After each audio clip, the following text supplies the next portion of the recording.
All right, let's get it going because we are 1 month away from the start of NFL season. It is training camp. There are quarterback competitions, and everyone in the world wants to talk about the Cleveland Browns and their 6 quarterbacks and Sugar Sanders. But I'm sorry, the coolest, the most interesting, the weirdest quarterback competition in the world right now is in New York City.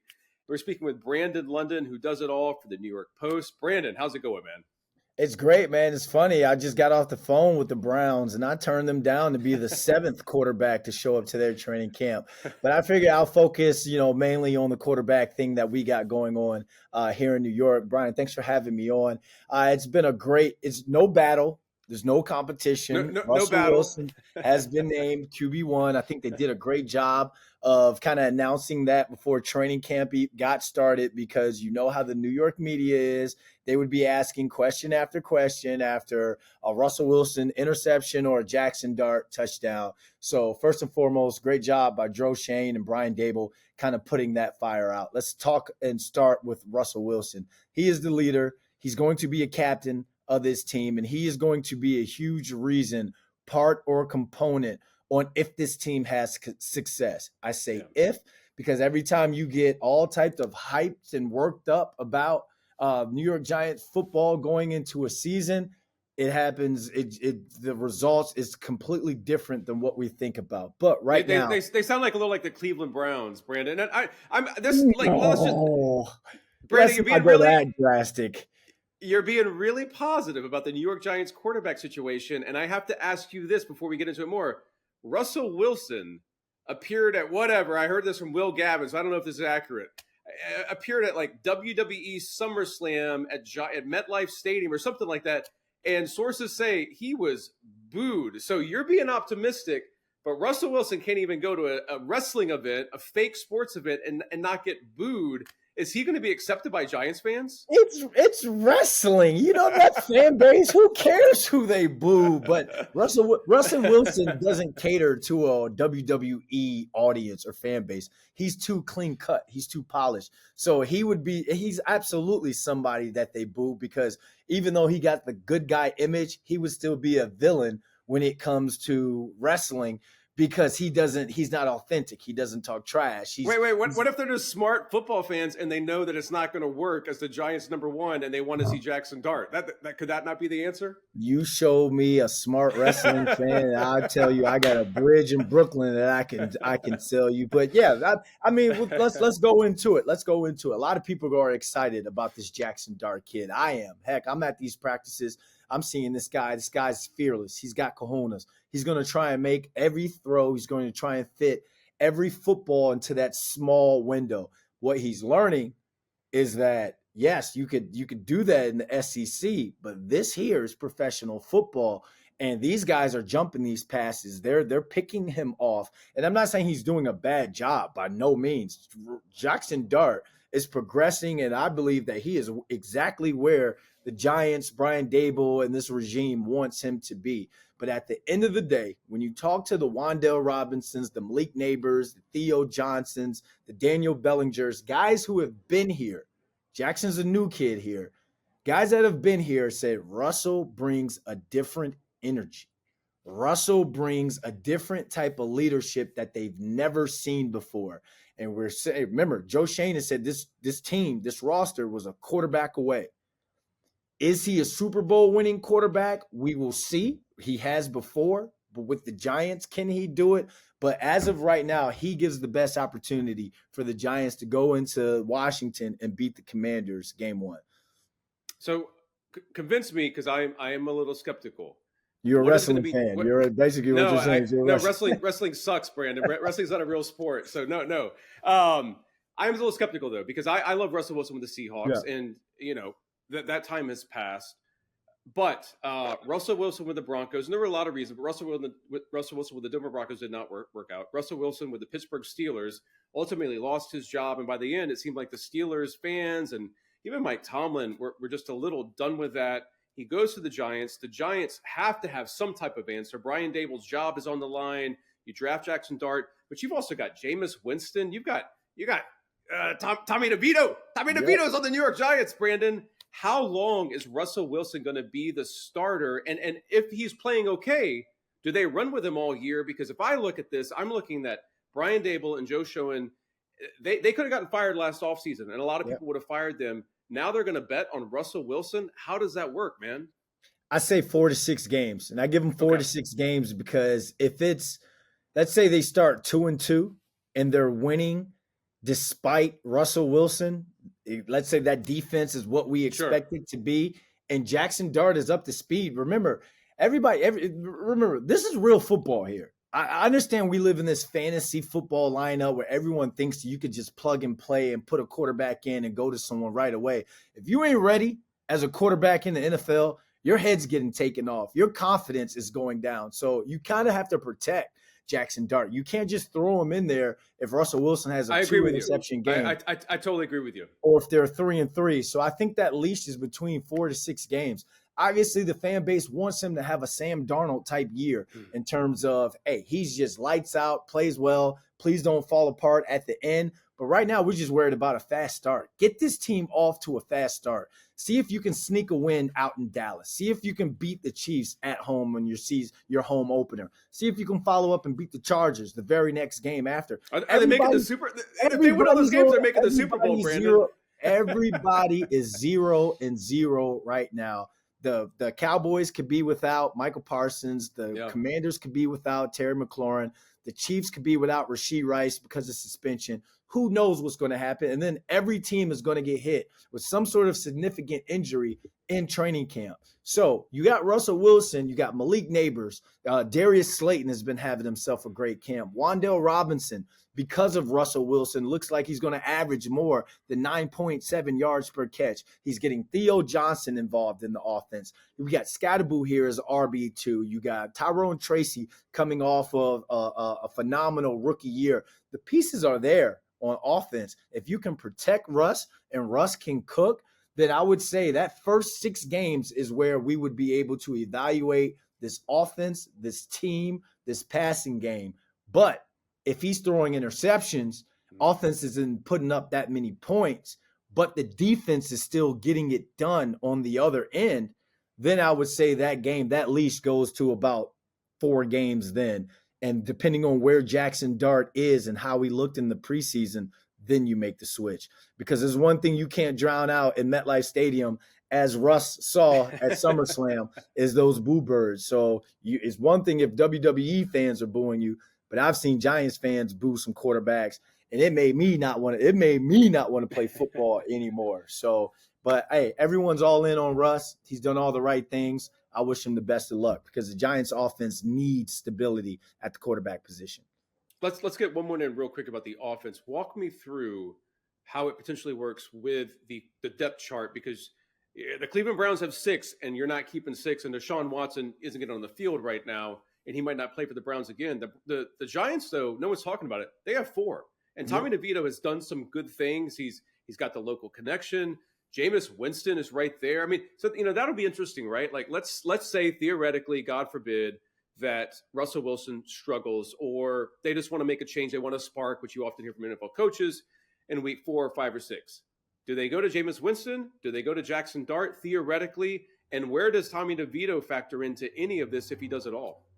Well, I don't think Jameis Winston would be that spark that they'd look for if Russell Wilson was struggling. I think it would be up to where Jaxson Dart is in his progression and how comfortable they feel with putting him out there. Can he protect himself against blitz? And not even in terms of scrambling, but being able to slide the line, make adjustments, and make calls at the line to pick up a blitzer and allow you to throw the football down the field to your Malik Neighbors and those guys, as opposed to a play just going crazy and just you trying to take off and salvage what you can salvage with your feet. So it all goes down to Jaxson Dart's progression and how much they feel how much of a playbook he can take and execute week in, week out if he's forced to be that starter. When I look at a guy like Jameis Winston, I think he's there as just that, MetLife Stadium.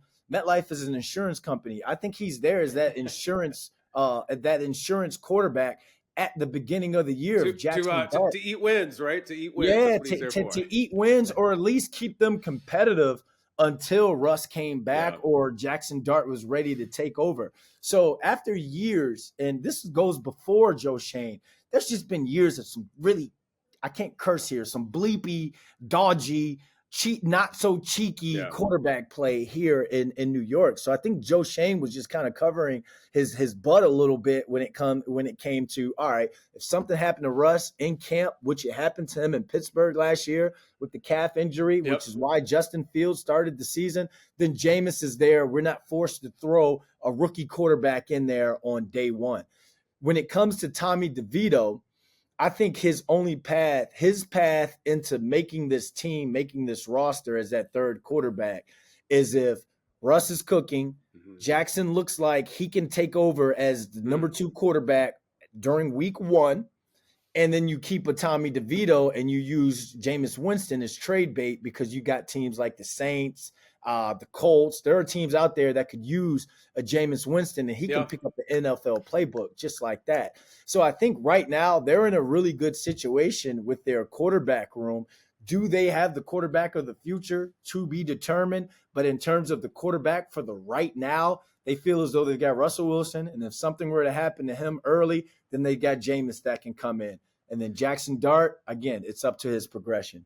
Really quick on Dart, because he's fascinating. But, I don't know. He's got this thing. I mean, he was in college, and the way he carries himself. What are you hearing? What are you seeing from Jaxson Dart so far? Because he just feels like one of those guys that we're going to be hearing about him in the NFL, or he'll be just a total bust. It seems like it will be boom or bust for Jaxson Dart in the NFL. 2 things: his confidence. I like the aura he has, and I think being around Russ is going to kind of help shape that aura so it doesn't come off as like a cocky, overconfident Johnny Manziel, Baker Mayfield type confidence. I think Russ is going to teach him how to not so much toe the line, but how to be a little bit presidential per se with the confidence, because Russ's ultimate swag. He's in GQ, all that, but Jaxson Dart is a different breed when it comes to it. Love the kid's confidence. Love the way he's just come in and he's not scared to fail. So you got to have a quarterback like that. 2, this kid's got an arm, Brian. Yeah. This kid's got an arm. Which is why I like him. Usually if you have the arm and you can learn the playbook and you can lead a team, you're going to find your way onto the field in the NFL. And he's a lot more athletic than what his college tape showed when I was doing breakdowns and stuff on him for the draft, for the New York Post. I would look and I was like, can he run a Brian Daboll offense to where he ran QB sweeps and QB reads with Josh Allen and even Daniel Jones? Jaxson Dart, I saw him turn a corner on a naked boot on Kayvon Thibodeau the other day. So he has that athleticism and that good enough speed to be athletic and mobile enough to buy time to throw the ball down the field.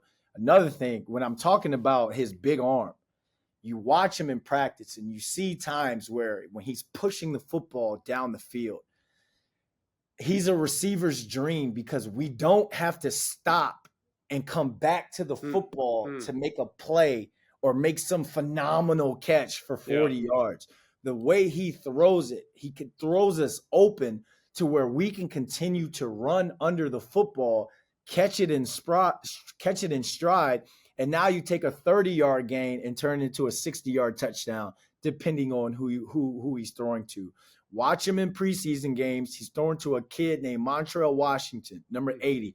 They've got something going on there. I think they're good.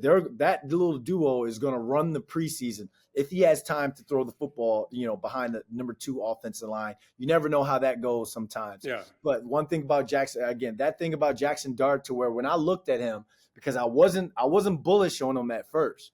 It was a bearish market if I'm talking, I got the Robinhood app, so I think I'm like the Wolf of Wall Street now. So I try to talk stock market terminology. But I became bullish on him when I saw him make 2 throws in practice to where he was tight window throws, but because of his big arm and he was able to put it out there to where the receiver could run under it to make that play. I said, oh, this kid, they've got something here. Now groom it, grow it, and then let him show it. But let's get into the Giants' defense, because I feel like this is the strength for the team and what could carry this team and actually make them sneaky competitive, maybe, possibly, in the NFC East when you've got the reigning Super Bowl champs and you have the Eagles and you have Jaden Daniels of the Commanders. Abdul Carter, he had the draft issues. There were, surgery, not surgery. He ends up as a New York Giant. And everything that I'm reading, because everything's true on Twitter, Brandon, everything I'm reading is he is just killing it in camp. Is he going to be the defensive rookie of the year? Without a doubt, he is my D-Roy. And I'm not, I love Travis Hunter. Liam Cohen was my college quarterback. So, he raves about Travis Hunter and what he'll be able to do on the defensive side of things. But without a doubt, I think Abdul Carter is going to have at least 11.5 to 12 sacks. The only thing with let me just talk on him real quick before we talk about the defense as a whole. This dude and his athleticism, forget the foot, forget what was wrong with him. There's a reason why he was drafted 3rd overall without having to work out at pro days and without having to do the combine, because he is a freak. And we haven't seen this since LT, or maybe this athletic since Osi Umenyiora and it meets JPP. Because remember, JPP did the 16 backflips.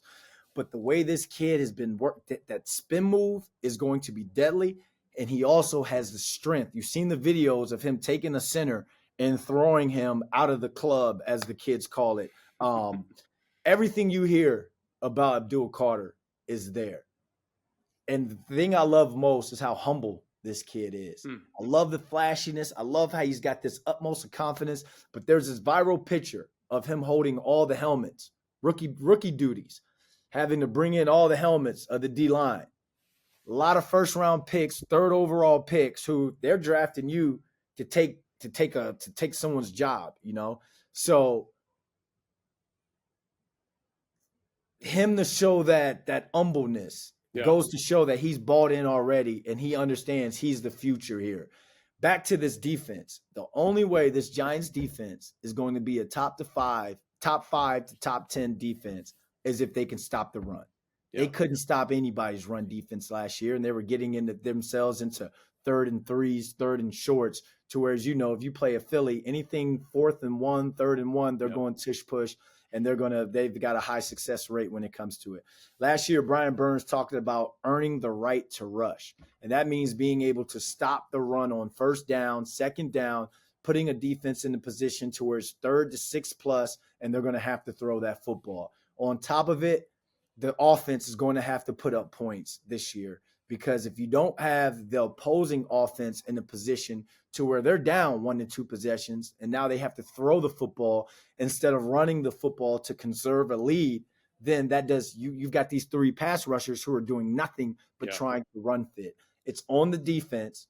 Whoever that guy is that's going to line up and start opposite of Dexter Lawrence, who drew the most double teams in the NFL last season, your one-on-one win rate is going to have to be there, and you guys are going to have to plug and stuff the run. You see them doing all types of drills to hold the perimeter, keep the ball inside so it doesn't spill out to the corners and the little guys so they don't have to rally and make tackles.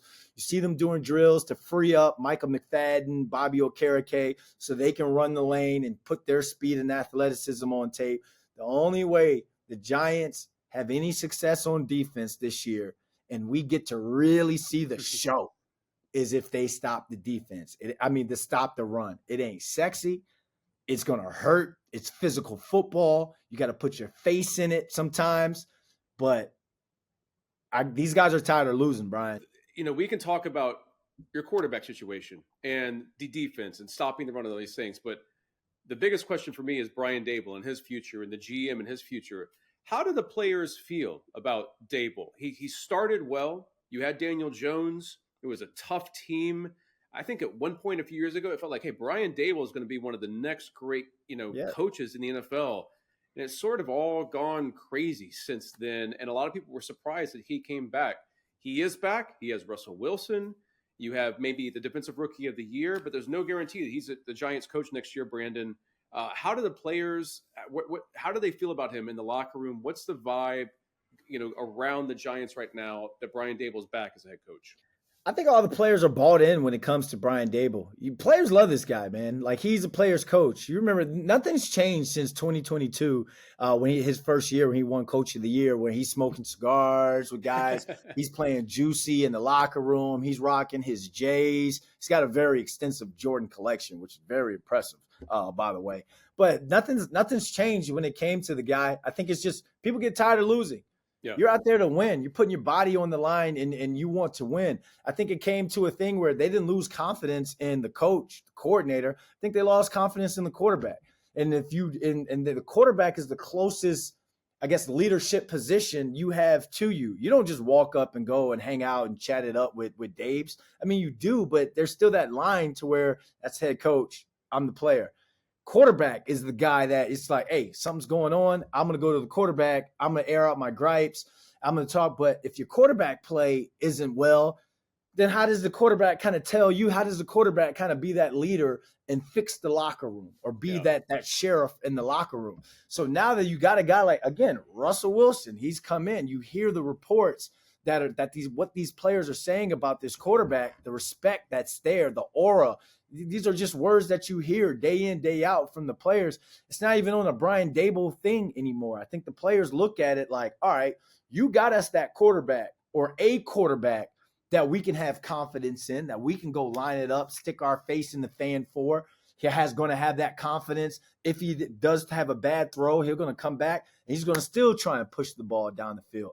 They can boo him. He's going to come in and he's still going to try and push the ball down the field. So I think it's not so much a Dable thing. I think a lot of the players, they knew Dable was coming back. I think you would be a little bit surprised because of the Joe Shane thing, especially Joe Shane coming back, especially with the Saquon thing and all. But I think that's all spilled milk now. I think everybody, you look at the draft class he had, you look at the free agency he had, brought in Paulson Adebo, brought in Javon Holland, had some more depth on the defensive line and the edge rushers and all, beefed up the run defense a bit. So I guess guys are looking at it right, and then you drafted the quarterback of the future. So guys are looking at it like, all right, GM did their job. We know the head coach is going to show up and do his job. All right, fellas, it's on us. Let's go out there. Let's go show everybody we were not a 3-win team last year. Let's go show everybody that what Giants football is all about. Again, that's why that's why it's hard for me to do media stuff, because we were doing a Blue Rush. Blue Rush is the show we have that's on the Giants for the Post, and we were doing a schedule breakdown. And like everybody was just saying, oh, that's a loss. That's a loss. Why is that a loss? Oh, because it's the Chargers. Oh, because did those teams not lose games to inferior teams last year? Any given Sunday, anything can happen. And I look at it, I don't evaluate this team this year like I did last year because of the quarterback play. It remains to be seen. Can it be consistent? Can it light up the scoreboard? Can it get butts up and out of their seats and nice and hype? I'm the in-game hype man, in-game MC for Giants games. I want to go crazy on the Jumbotron this year. And if Russ can have somebody in my ear go, Brendan, bring it down a little bit, I know he's done his job. Let's get you out of this. And this one's been great stuff. Really, really appreciate it. Brandon London TV. You're saying good things about the Giants. There's definitely talent. I mean, you have Malik Neighbors, Abdul Carter, on and on and on. The Giants also play in a division that features the reigning world champion Philadelphia Eagles, the Washington Commanders, who were the coolest, hottest team in the NFL in a lot of ways last year, and they have Jaden Daniels back in year 2. They made a ton of offseason moves. And the Dallas Cowboys with everyone, maybe Micah Parsons, but Dak Prescott and CeeDee Lamb, and a lot of talent in that team, and a fan base that will not, just like the Giants, will not settle for 3 wins. How did the Giants end up not being the worst team? I mean, even if a lot of what you're saying is right, Brandon, I still think the Giants are the worst team in the NFL. But maybe it all works out, and they're fighting for 500 this year. What's your prediction? How do they fight and stay relevant in the NFC East this year? Take the same approach they did back in 2022, where their mantra, their theme was, hey, let's hang with them for three quarters and take them to the deep end and see if they can swim. Don't beat yourself. What you mentioned, it's the teams that you mentioned. Yeah, on paper, they all look good, except the reality show you call the Dallas Cowboys down there. Right. I think defensively they're going to struggle. Dak and those guys are going to have to put up 40-something plus points a game. But when you look at the Giants last year with Daniel Jones and the 3-4 other quarterbacks they had, they should have beat the Commanders on the road. Malik Neighbors drops that fourth down. The kicker was out, so they missed all those extra points. That's right. That's right. So that was that game. And then when the Commanders came here, they lost by one possession. So they played them tough last year, again, without good quarterback play. Philly, that just remains to be seen. You can stop the run. You can not stop Saquon, or you can slow Saquon down. Then you got to see what you're going to do on the perimeters with the Devontae Smith and the A.J. Brown, Dallas Goedert as your tight end. Philly, you hope you can split with them. But I think that I personally think the Giants can beat the Cowboys twice. They can split with the Commanders once. And then what you do with the Eagles, that's too hard for me to predict, because that's a damn good football team that they have over there in that. Do you have a win-loss prediction? And I hate August predictions because, man, it can change so much. But let's just we're doing this for YouTube. Let's just have fun. I guess to stay conservative, so people aren't like, oh, you're just a Giants homer. Well, that's 7-10. Let's just stay conservative. Which is a total improvement on last year. It's a huge improvement, and I think they can turn a couple of those games into wins as well. Again, no one thought this team could do anything in 2022. Daniel Jones threw 15 touchdowns and 4 interceptions in 2022, and they won a playoff game. Yeah. The Giants are probably the most unpredictable football team in the history of the franchise. I mean, you look at it. My Super Bowl year in 2007, they weren't that good for a couple years prior to that, or they were decent. We start off 0-2, and then bam, we go and beat the undefeated Patriots. Same thing in 2011. They snuck into the playoffs and went on a run. So I don't, excuse me, everyone, if I don't do the paper, like what this team looks like on paper and what the schedule should be on paper. Football is meant to be played on a field, not on a computer with fantasy. Madden is fun, but when it comes to wins and losses and registering wins, losses, and stats, it's meant to be played on the football field. And we'll see. That first preseason game is Saturday at 1 p.m. We're still waiting to see what starters are going to play. I hope that the starting offense plays at least a quarter to get some good work in and get in, get out, that sort of thing, so we can check out Jaxson Dart and these guys. But at the end of the day, line up, throw your cleats on, put your helmets on, hit somebody. Brandon, anything you want to plug before we get out of here? And thanks so much for joining talkSPORT, and hopefully we can talk to you in the future. Yeah, make sure everybody checks out our Giants show for the New York Post, Blue Rush. It's with myself and Paul Schwartz, our longtime Giants beat writer for the Post. We're also going to have a lot of other beat writers for our Know Your Enemy segment when we play against an opposing team. So those are always fun. We'll do some prop stuff, some bets, and maybe some next-gen stats this year, because the analytics are such a big part of football. But, Brian, thanks for having me on. I know the game of football is growing in the UK and in Europe. Definitely. I'll be over in Germany again this year doing some stuff for the NFL Germany game for the Giants. Even though we don't play there, we'll do a huge watch party with the German fans. But the game's growing outside of America. I love where it is, the current state of the game. And I just can't wait for the season to kick off this year. Follow him on Brandon London TV. Brandon, thanks for joining us at talkSPORT, and I'm sure we'll be talking to you soon, man. Yep, for sure. Thanks for having me.